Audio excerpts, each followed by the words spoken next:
if you guys ain't been here before, let me explain what the hell's going on. So Brian Rupp's going back here to take a leak. Yes, I am.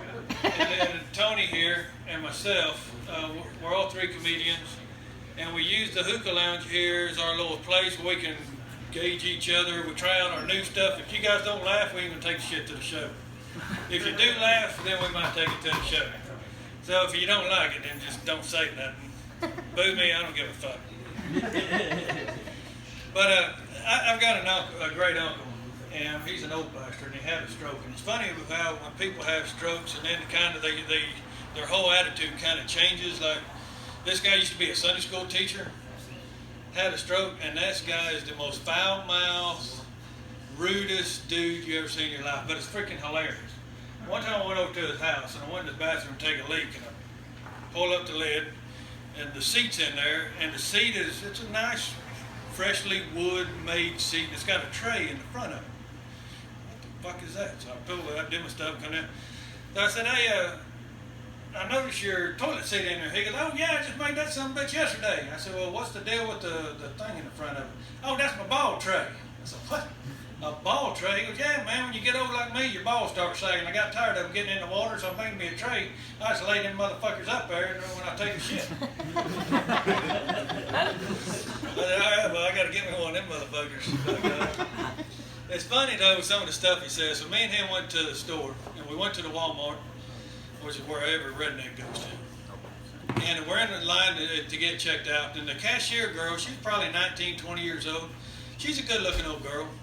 So my uncle gets up there, and he's ringing it up, and he goes, girl, I'll tell you what, you're cuter than a speckled pup. She goes, oh, bashful, oh, thank you, sir. And he looks at me, he goes, Tom, you think she's good-looking? Yeah, she's good-looking. He goes, so then he turned to her and said, girl, I'll tell you what, if I was about 3 seconds younger, I'd be trying to fuck you right now. I said, holy fuck, man, I can't wait to be an old bastard, because she thought it was freaking hilarious. Had I said it, she would have slapped the shit out of me, probably went to jail and what have you, and that would have been a nasty fucking story. They would have lynched your ass. Hell yeah, they would have, by God. So, especially when the kid comes to town. I hear you, well, they'd leave me alone. So I got an old island beater that I drive around here, my old redneck truck, and it is a redneck fucking truck. You have to see it to believe it. So anyhow, the other day I was going up to work and I put a CD in there with my Johnny Cash CD. I'm just go to country music, and the son of a bitch fucked up and started playing it backwards. What the fuck? Man, I'll be damned what happened. Man, I got my truck back, my car back, my damn dog back, my wife back, the house back. That'd be a redneck joke. I ain't taking that motherfucker to the show. Hey, are you guys getting tired of seeing the same damn shit on the news over and over and over and over? Hell yeah. Hell yeah. Like it's supposed to be new is in the word news. But we was watching the news this morning, and they's talking about not this morning. I'll tell you about this morning in a second. But y'all remember back when they had the women marches and everything, big women equality, and Donald Trump got up there and everybody got pissed off and everything. Well, let me tell y'all the truth about that, and this is for you women, is there ain't a damn man on earth that's going to argue that fucking point. My mama didn't raise no fucking folk. The more women want to do, the less men have to do. Who the fuck's going to argue that shit? I'll tell you who's arguing it, though, is not all, some of you women want to do everything what a man does, and I got it, and I'm all for it, because there's less shit I got to do. Some of them women, though, are saying, shut the fuck up, bitch, I don't want to do any fucking more. They're the ones that's arguing it, and they're blaming it on the men, so we get the blame for it. But there ain't a man in this world that's going to argue that point. But this morning, though, he's talking about the states and who's going to let gay people get married and who ain't. Who fucking cares? And who's arguing that fucking point? Yeah, there's not the law is being changed that you have to marry the same sex. Nobody said. I mean, it's not like Billy Bob's going to. Well, you didn't marry fucking Sally last year, man. You're fucked. You got to find your dude to get married to now. The way I look at it, you know what? Who cares if they get married? Instead of fucking each other, they can fuck each other over like the rest of us when the marriage goes south. I won't take that to the stage either.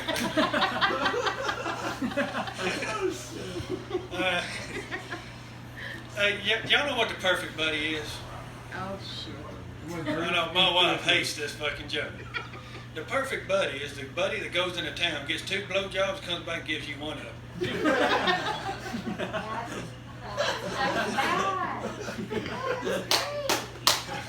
All right, you want to hear something embarrassing? This really happened. So actually, on our way up, literally right before we left to come over here. Yeah, real story. And so you guys can, if you guys want to, you guys can follow me on Facebook, Campbell Shaw of Comedy, SHAH, like Pashtun King. If you translate Campbell Shaw from Pashtun to English, it means King Blanket. So it's the King Blanket of comedy. But anyhow, I grew up in a Pentecostal family, and some of you guys know this, and very strictly religious family. And my mom, of course, she's still a Pentecostal old gal, never wore a pair of breeches in her life. So my mom, of all people, sends me whatever you on Facebook. She wants to be friends on Facebook. I'm like, oh God. Because there's videos on there of me talking on stage about fucking horses and jacking off till I go blind and some other fucking stories I've said. So now, and then we take off driving. We don't get a quarter mile from the house and Mom calls. Oh God, I ain't answering that motherfucker. So tonight I'm gonna have to put up with it a little bit. And so Uncle Tom, that embarrassing little fucker of mine.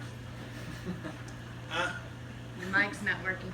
Oh, well, fuck. Let's just speak it. We'll hold it up a little closer. There we go. There we go. There you go.